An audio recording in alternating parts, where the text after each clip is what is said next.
ჩვენი სტუმარი და მინდა მასთან საუბრით დავიწყო გადაცემა. ჩვენ ვიცით, რომ რა უძღოდა ბადრის, როგორ ხდებოდა ბადრის დაკავება, ბადრი გრიგალაშვილის დაკავება. მე მინდა რომ რაღაცნაირად გავიხსენოთ მთელი ეს ეპიზოდი თქვენი დაკავებიდან გათავისუფლებამდე რა ხდებოდა თქვენს თავს და განსაკუთრებით ის რაც ხდებოდა მინივენში, რა ბრალდებით დაგაკავეს, რა გითხრეს და მოკლედ ყველა საინტერესო დეტალი არის ჩვენთვის ბუნებრივია საინტერესო. რელექსში მაგესალმებით მესამე მაყურებელს. რაც შეეხება უშუალოდ ჩემი დაკავების მთელი პროცესს, დასაწყისიდან მოვყვები პრინციპში. თბილისის მოლის მიმდებარე ტერიტორიაზე ვიმყოფებოდი, მეც მშვიდობიან აქციაში ვიღებდი მონაწილეობას, მახსოვს არათუ გზას არ ვკეტავდი, არც ტროტუარზე არ ვდგარ ვარ, ვიდექი მოლის მხარეს შემაღლებულ ტერიტორიაზე, ფერდობზე, სადაც დავინახე, როგორ დაიძრა ეგრეთ წოდებული ხარებას რაზმის რამდენიმე ნიღბიანი წარმომადგენელი გოგონას მიმართულებით. და მის მიმართ მიმდინარეობდა ამ პროცესში ფიზიკური ანგარიშწორების მუქარები, ისეთ სიტყვები, რომ ეგ ალბათ არ აღიწერება, ეს მეუხერხულება, მაგის გამეორება ყოველ შემთხვევაში და იმ მომენტში ალბათ ხო ეგ ძალიან ინსტინქტების დონეზე ხდება ალბათ, რომ ვერ მოვახერხე, რომ გავქცეულიყავი, უყურებდი, რომ იქნებ რამენაირად შემძლებოდა ამ გოგონას დახმარება. მე სავარაუდოდ გოგონას დაკავება არ გადაწყვიტეს და მის ირგვლივიც ვიდექით რამდენიმე ადამიანი ბიჭები ეს ხალხი წავგიყვანეს და მე ჩამავლეს ხელი დამაგდეს ის რო ვთქვათ გზის სავალ ნაწილზე ჩაომათრიეს ამ ფერდობიდან ჩოლებრივად ეს სემატყების ტრადიციული კორდონი გამატარეს მიკროავტობუსამდე. სანამ ჩაჯდებოდით აი ამ მინივენში. მიმიყვანდნენ ამ მინივენამდე, რომელიც გავრცელა მგონი ეს კადრები. კი, არასრულწლოვანთან ერთად რომ სხედხართ ყველა. ხო, მოკლედ ამ ფერდობიდან როცა ჩამითრიეს მინივენამდე, ფიზიკურად მისწორდებოდნენ, ზირთად ძირს ვეგდე თავის აწევასაც კი ვერ ვახერხებდი, ყველა მხრიდან ხდებოდა ან წიხლი, ან ხელი, არ ვიცი ყველაფერი. რასთან კონდათ და მე უკვე მახსოვს რომ ესეც მნიშვნელოვანი დეტალია სანამ უშუალოდ მიკროავტობუსში შემიყვანდნენ რამდენიმე მეტრში ჩემგან ხელმარცხნივ თვითონ ეს ხარება ზვიად ხარაზიშვილი იდგა რომელიც უშუალოდ ამ ყველაფერზე მითითებებს ბრძანებებს გაცემდა ირონიულია ძალიან რომ მისი როგორც განსაკუთრებულ დავალებათა დეპარტამენტის დირექტორის ვალდებულებაა ზოგადად რომ როდესაც ძალადობის აქტს ხედავს ამას ხელი შეუშალოს და პირიქით მოქალაქის უფლებები დაიცვას პირიქით როცა ამას პირიქით აკეთებს და ისაძლევს მითითებას მოქალაქეზე ძალადობის ესე 2 მეტრში ვხედავდი ამ ყველაფერს ამის შემდეგ უკვე ამიყვანეს ამ მიკროავტობუსში მომყვა კიდე სხვა ბიჭებიც და ამის შემდეგ ხდება უკვე ის რომ მიკროავტობუსში ამოდის 4 ნიღბიანი ქრება შუქი და 1 წუთის განმავლობაში მიდიოდა დაახლოებით 1 წუთის განმავლობაში ახლა მაშინ დროისა და სივრცის შეგრძნებას მაინც კარგავ ადამიანი და მიდიოდა ანგარიშწორება და 1 წუთში მორჩა ეს ყველაფერი ამის შემდეგ აქ თქვენ არ ხართ მარტო ამ მინივენში არა 4 ადამიანი ვართ ერთ-ერთი არის არასრულწლოვანი 16 წლის 16 წლის ბავშვს ცემენ მათ შორის 3 ადამიანს და ამ 3 ადამიანში 4 ადამიანში თქვენ ხართ და უსწორდებიან ფიზიკურად დაახლოებით რამდენიმე წუთის განმავლობაში. მას შემდეგ რაც ესე რომ ვთქვათ მიკროავტობუსამდე ჯერ მანამდე გაგვატარეს ეს ცემატყების ამბავი. ხო ამის მერე იღება ეს მიკროავტობუსის კარი და ამოაქვთ ეს ეგრეთ წოდებული ხამუთები, რომელსაც ხელზე ადებენ ხოლმე. და ეს იმდენად მტკივნეული იყო ამის ესეც წამების ერთ-ერთი მეთოდი არის მათთვის რომ ხელზე იმდენად მტკივნეულად გიჭერენ რომ ფიზიკურად სისხლი აღარ მოძრაობს და მე სანამ უკვე საპატრულო ეკიპაჟის წარმომადგენლებმა მას შემდეგ რაც მათ გადამცეს მათ სანამ არ მოხსნეს ეს ფიზიკურად ხელის მტევნებსაც კი ვეღარ ვგრძნობდი ხო მანამდე გამომრჩა ის დეტალი რომ ტელეფონები მოგთხოვეს წინააღმდეგ შემთხვევაში დაგვემუქრენ რომ გაგრძელდებოდა ფიზიკური ანგარიშწორება მას შემდეგ რაც უკვე ეს ტელეფონებიც მივეცით და ეს ხელებიც უკვე მე შეგვიკრეს იღება ის მიკროავტობუსის კარი და ერთ-ერთი მათგანი სხვა ნიღბიანი უკვე ამ ხალხს მოუწოდებს რომ საკმარისია გეყოთ კამერები არის გარშემო და ანგარიშწორება მოკლედ ფიზიკური უნდა შეეწყვიტოს. ერთ-ერთი ეუბნება დანარჩენს. ხო, ამოდის ქვემოდან ერთ-ერთი მეხუთე, ანუ თუმცა და აჩერებს ამას. უნდა შეგაწყვეტინო, სანამ ეს მოხდებოდა, შეგვიძლია ვთქვათ თუ არა, რომ ხარაზიშვილისგან მიიღეს დავალება. ეს ჯგუფი, იმიტომ რომ შაიშმელაშვილის ძალიან საინტერესო ინტერვიუ იყო, სადაც ის ამბობს, რომ არსებობს რაღაცა ჯგუფი, 300 კაციანი ჯგუფი, რომელიც უშუალოდ კონკრეტულად ხარაზიშვილისგან იღებს დავალებას აი ამ ცემატყეპაზე, ფიზიკურ ძალადობაზე. ეს ფიქრობ თulit თუ არა, რომ კონკრეტულად მისგან იყო დავალება. მე ვთვლი თუ არა, მაგას არ აქვს უშუალობა. სანამ უშუალოდ დამაკავებდნენ, რამდენიმე წუთის წინ რუპორიდან გვაგინებდა ზვიად ხარაზიშვილი აქციის მონაწილეებს და ეხლა მეგონი გასაკვირი არავისთვის არ არის, თან იმ კადრების ნახვის შემდეგ, როცა თვითონ უსწორდება, ხო, ეგ ჩანს კადრებში დემონსტრაციას, რომ მითითებებს უშუალოდ ზვიად ხარაზიშვილი გასცემდა, მაგრამ ჩემთვის ყველაზე მოულოდნელი მაინც მივხვდეთ ამ ყველაფერს, ეხლა ფსიქოლოგიურად შემზადებული ვიყავი, რომ შეიძლებოდა ეს ყველაფერი თავს გადამხვდეოდა, თუმცა მაინც ხო სხვანაირად შემაძრწუნებელი იყო იმ 4 ნიღბიან შორის ერთ-ერთის ბრაზი და აგრესია, ეგრე როგორ უნდა გძულდეს და გეზიზღებოდეს ადამიანი, ჩემთვის აქამდე წარმოსადგენი არ იყო და ხო, არათუ სამართალდამცავ ორგანოებში რომ მუშაობს ესეთი ადამიანი ან სახელმწიფო ინტერესებს წარმოადგენს ოფიციალურად, ეს არის პრობლემა ზოგადად გარეთ რომ დადის და საზოგადოებაში მოძრაობს ესეთი ხალხი, ეგ არის პრობლემა რა. ერთი კი მან იცოდა მაგალითად თქვენ რომ პარტიის თქვათ წევრი იყავით, იმიტომ მე რატომ გეკითხებით, რომ იქ იყო რომ მაგალითად ელენე ხოშტარიას ახსენებენ სხვადასხვა პოლიტიკოსის გვარსახელს, თუ იყო აი ასეთი საუბრები მანქანაში. კი, იყო იქ ტრადიციული მცდელობა არის მათი, რომ ფსიქოლოგიური წნეხი მოახდინონ იმით, რომ აი ვისთან გამოდიხართ ბიჭო აქციაზე, რით ვერ გაიგეთ, რომ ჩვენ არ გავჩერდებით და თქვენ ცემას გავაგრძელებთ და ეს თითქოს მათი მცდელობა, რომ შევეშინებინეთ და ფსიქოლოგიურად დავეთრგუნეთ, მოეხდინათ აქციის დისკრედიტაცია ჩვენ თვალში, რომ აქ რაღაცა ისეთი ოპოზიციური ლიდერები აორგანიზებენ ამ ყველაფერს, რომ ჩვენ იქ არ უნდა მდგარიყავით, მაგრამ ხო ეხა როცა ამდენი ადამიანი ხდება ამ რეპრესიული აპარატის მსხვერპლი, ესე რომ ვთქვათ, ყველა ხედავს თვალნათლივ, მართლა იმ საპროტესტო აქციაზე რა ხალხი არის გასული და ვინ აპროტესტებს და ხო ვის გამო გადის და რის გამო გადის ხალხი იქ და მე მგონი ეს შემთხვევები კიდე ნათლად უნდა აჩვენებდეს ადამიანებს, რომ თუ კი რამის გამო უნდა ვიდგეთ პირველ რიგში თავი რო დავანებოთ იმ ევროკავშირს და დასავლურ ინტეგრაციას, პირველ რიგში ეს არის, რომ სადიზმი არ იყოს ლეგალიზებული. და დავუბრუნდა აი ამ ინციდენტს, იცოდნენ რომ არასრულწლოვანს ურტყამდნენ, ანუ იცოდა არასრულწლოვანი რომ იყო ეს გაარკვიეს მას შემდეგ, რაც დაიძრა უკვე მიკროავტობუსი, როცა ჩვენი ცემატყეპა შეწყვიტეს და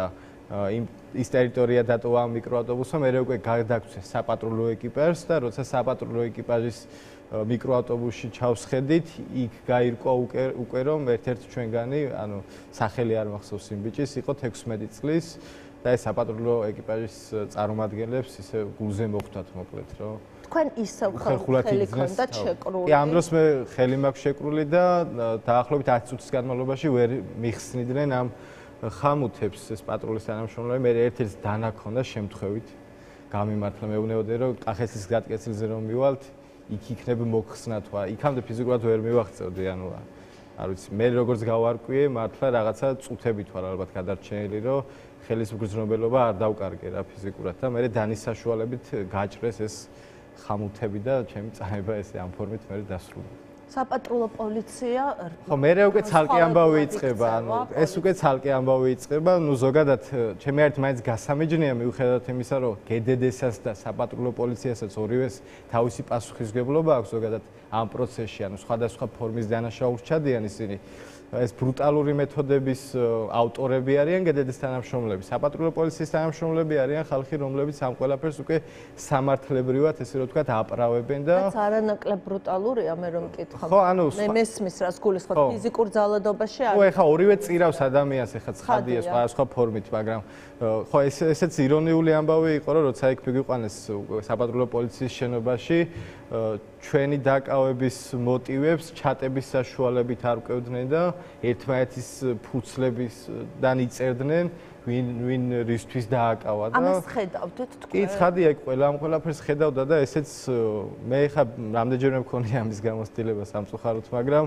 ну ზოგადად ესეთ ქვეყანაში რო ვცხოვრობთ, რომ გამომძიებლები მოძრაობენ, პოლიციელები მოძრაობენ, ყველა მიცის რომ ეს გამომძიებლები ცრუჩვენების მიცემას ავალებენ ამ პოლიციელებს. ამ პოლიციელებმაც იციან რომ თვითონ არ უნახავთ თქვათ ის დაკავებული უშუალოდ აქციაზე რას აკეთებდა. იქ ეხა საუბრის დროს პირად საუბრებში უარყოფდნენ ამას, რომ არა იქ არ ყოფილი ვარ და ხო თუ სასამართლოში მოვალ, კი ხო იცი რომ ეს ეხდება და მომიწევს სრუჩვენების მიცემა და ეს ჩვეულებრივი ამბავი ერთის ქვეყანაში გამხდარი რომ პოლიციელის ერთ-ერთი უფლებამოსილება ამ ქვეყანაში არის სრუჩვენების მიცემა, ანუ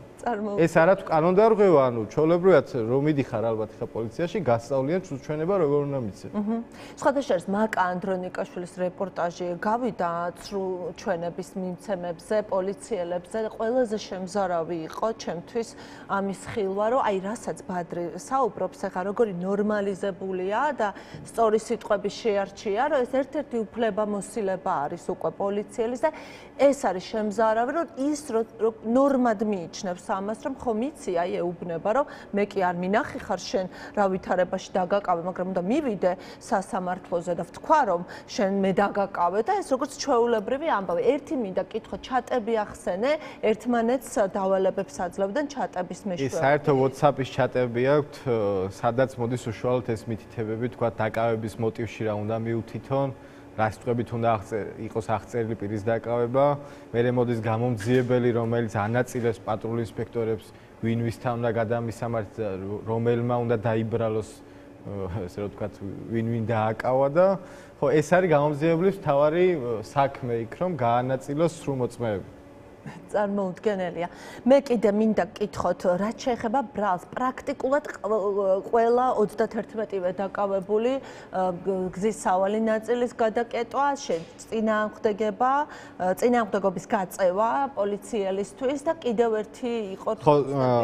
ეს შაბლონი მე ხა ხედავდი, ჩატებსაც ხედავდი, თავზევე და კი ამ პოლიციელებს როცა აუქვსავსებდნენ, მათ შორის რამდენიმე თვითონ ვეხმარებოდი ამ მოქმედების შევსებაში. მაქვს ამის რაღაცა ცოდნა და უნარები, ანუ ამასაც კი პირველად აკეთებდნენ, ოქმის შედგენაც კი არ იცოდნენ ამ ადამიანებმა, მაგრამ გულსფერად მეცოდებიან, ოღონდ ეს ხალხი ამას ისე არ ვლაპარაკობ. დამცინავი ტონით დაჟე ეს ტრაგედია არის მათ შორის მათთვის, რომ სისტემა ესე წირავთ, რომ რაღაცა ჩვეულებრივ დამნაშავეებად აქცევს ერთ საღამოში და ეს ადამიანები როგორც დავაკვირდი ამ ყველაფერს ვერც კი აცნობიერებენ, მაგრამ რო დაუბრუნდე ისევ დაკავების მოტივის საკითხს, იქ შაბლონი რაც იყო მითითებული იყო,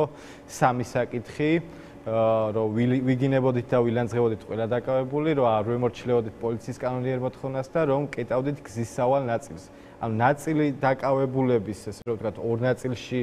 გავმტყუნდით, რომ ვიგინებოდით და ვილანძღებოდით თითქოს და არ ვემორჩილებოდით და ნაწილს შეეხო გზის სავალი ნაწილის დაკეტვა, ოღონდ მძიმედ შეეხო იმ კუთხით, რომ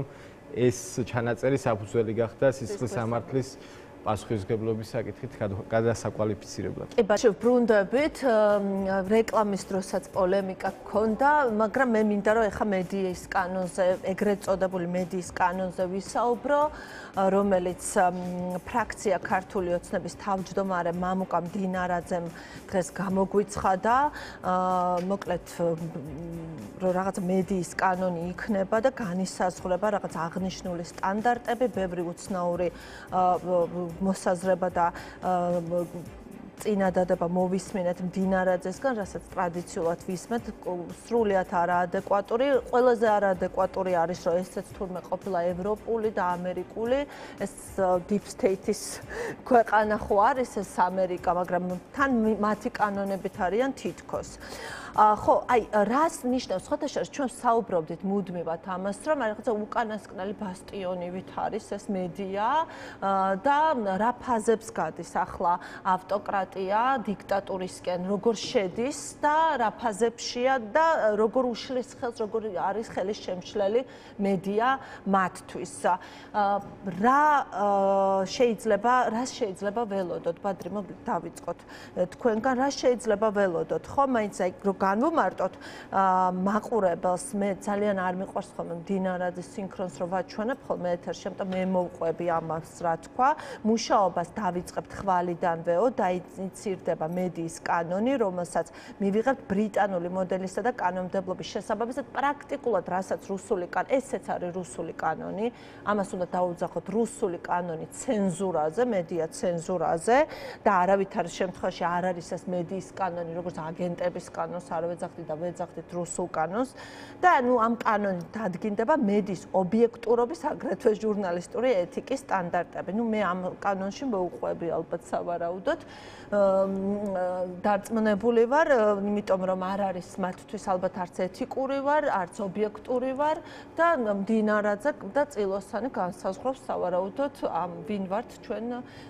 ეთიკური თუ არაეთიკურები ობიექტურები თუ არაობიექტურები მოკლედ აი რას უნდა ველოდოთ აი ამ მიმართულებით ნუ ცხადია რომ ეს ყველაფერი მიმართულია იმისკენ რომ საბოლოო ჯამში მედია როგორც ეს თავისუფალი მედია ამ ქვეყანაში აღარ არსებობდეს და პირდაპირ გვეუბნება ქართული ოცნება ზოგადად რა გეზი აქვთ მათ აღებული ზოგადად ამ რეჟიმს თუ კი რამე ამ ქვეყანაში კიდე დემოკრატიის ფასაც უნარჩუნებდა მიუხედავად იმისა რომ ჩვენ დიდი ხანია ვიცით რომ სასამართლო უზურპირებულია არ გვყავს სამართალდამცავი ორგანოები ერთადერთი რაც კი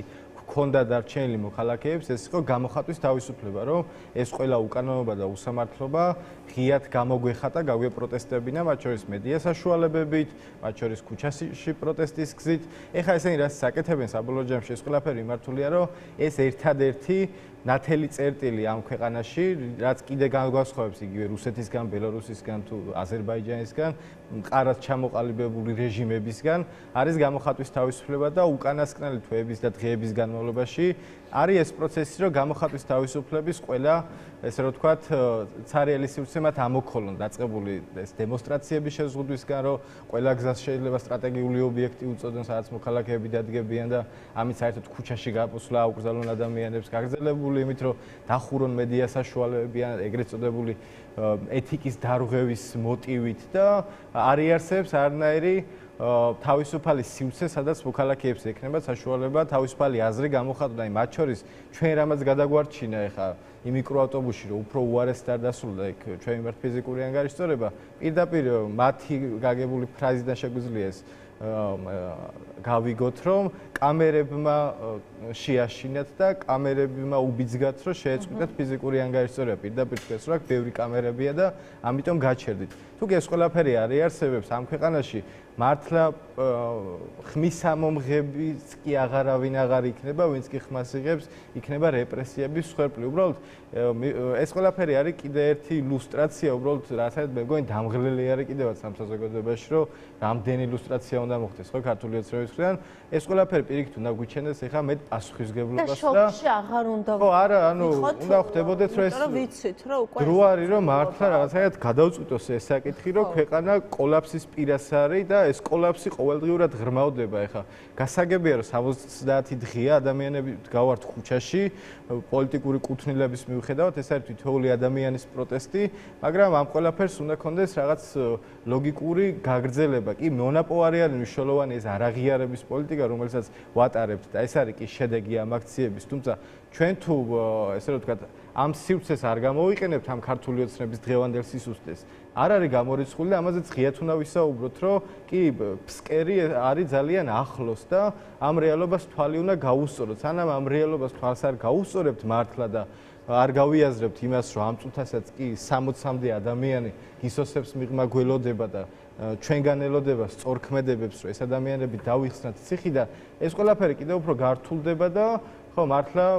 მივალთ ჩვეულებრივად იქამდე, რასაც ვამბობთ ხოლმე, რომ ეს ქვეყანა არასდროს არ გახდება ბელარუსი. არა, თუ ჩვენ ეხლა არ მოიქცევით ყველა პოლიტიკოსი, მედია, ჩვეულებრივი მოქალაქეები, ყველა ჩვენ წილ პასუხისმგებლობას თუ არ ვიგრძნობთ, კატასტროფა არის ძალიან რეალური. და წეგან თქვენ საუბრობდით იგივე პროტესტის გაგრძელებას და ეს მართლა $1,000,000-იანი კითხვაა, როგორ შეიძლება გაგრძელდეს ეს პროტესტი, რომ ჩვენი წარმატებით დავასრულოთ და აქ სანამ ჩვენ უშუალოდ კონკრეტულ ფორმების განხილვაზე გადავალთ, თქვათ, რა ტიპის ფორმებით უნდა მოხდეს გაპროტესტება, ჩემი ერთ თავარი არის იმის გააზრება და მნიშვნელობის გააზრება, რომ მნიშვნელოვანია, რომ ეს პროტესტი კიდევ უფრო მეტად გაფართოვდეს. მნიშვნელოვანია ქუჩაში დგომა, ეს რაღაცა უფრო ხისტი მეთოდებით და მშვიდობიანი მეთოდებით ამ ყველაფრის გაპროტესტია, მაგრამ არ უნდა დავკარგოთ ფოკუსი, რომ ყოველდღიურად ყველა მოწადინებული ვიყოთ, როგორ გავაფართოვოთ პროტესტის სივრცე. უამრავი ადამიანი ჯერ კიდე არსებობს, რომელიც არის პროპაგანდის მსხვერპლი. ამ ყველაფერზე უნდა ვისაუბროთ, რომ იგივე ოპოზიციას რა შეგვეშალა ამ პერიოდის განმავლობაში, რომ ნდობის კრიზისია შექმნილი და რა ვიცი, ეხლა როცა ვამბობთ ხოლმე აქციას არ აქვს არ ყავს ორგანიზატორი და ეს კარგი არის აქციებისთვის, კი ეს ერთი მხრივ კარგია, რომ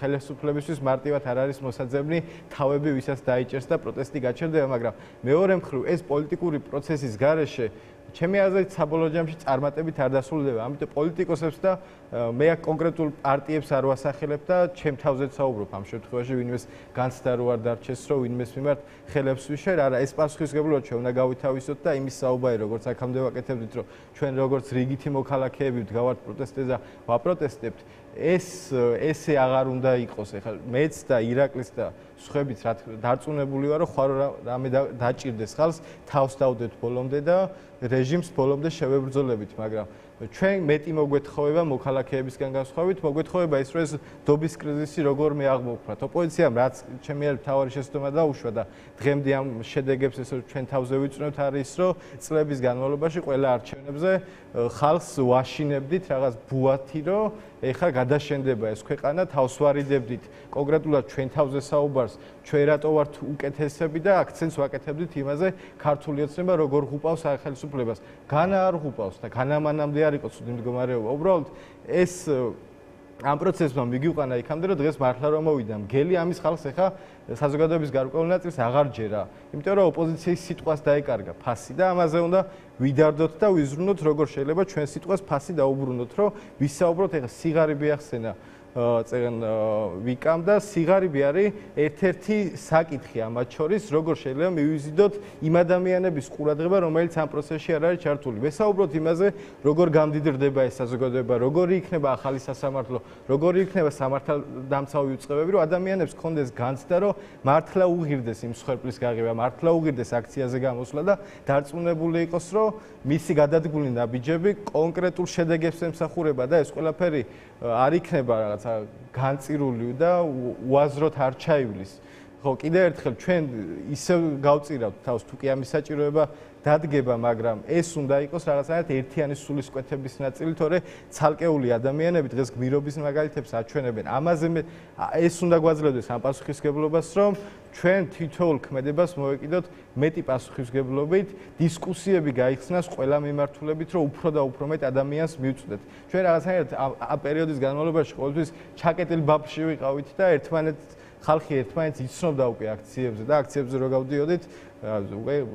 პირზე კოცნით ხდებოდით აქციის დემონსტრანტები ერთმანეთს და ეხა გაფართოებული არის უკვე პროცესი და ამ პროცესს ჭირდება ხელისშეწყობა, კიდევ უფრო მეტად გაფართოება იმ ხალხის მოზიდვა, ვინც კი სკეპტიკურად არის განწყობილი ამ ყველაფრის მიმართ, რომ ეს მაინც პროპაგანდა მუშაობს, რომ რა იქნება ჩვენ მერე ქართული ხელისუფლება ამასაჯერებს ამ ხალხს. ეს არის ჯერ კიდე ბუნდოვანი, ეს ბუნდოვანება სანამ შენარჩუნდება, ხო ჩვენ გვექნება ესე ვიშვიში ხან გამოხატვის თავისუფლების შეზღუდვაზე, ხან მედიის შეზღუდვაზე. ამიტომ ეს პასუხისმგებლობა არის გასააზრებელი. აი პროპაგანდა